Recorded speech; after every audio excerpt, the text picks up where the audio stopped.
I da, svi već znate da je od korone danas umrlo 32 ljudi, ali možda ne znate da je danas i jučer, a i sutra će 38 ljudi umrijeti i od raka. U Europi smo po broju umrlih od raka drugi najgori nakon Mađarske. Po stopi preživljenja smo među 5 najgorih. Ujedno smo i jedina europska zemlja bez nacionalne strategije koja bi godišnje mogla spasiti tisuće života. Taj plan ne smije samo biti lista dobrih želja, on mora biti utemeljen. Ako se donese strategija i pametno provodi, u idućih 10 godina može se spasiti život ljudi koliko ih primjerice ima Karlovac.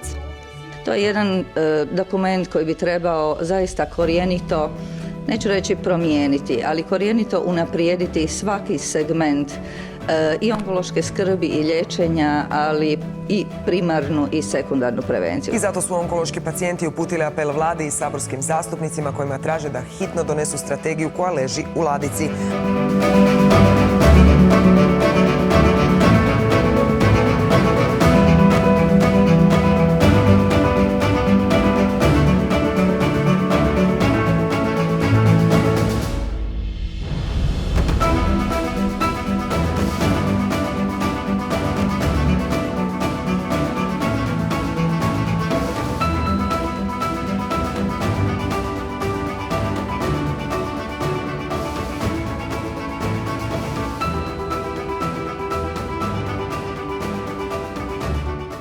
Utvrđujem da je glasovalo 127 zastupnika i zastupnica, svi su glasovali za i tako je donesen Nacionalni strateški okvir protiv raka do 2030. godine.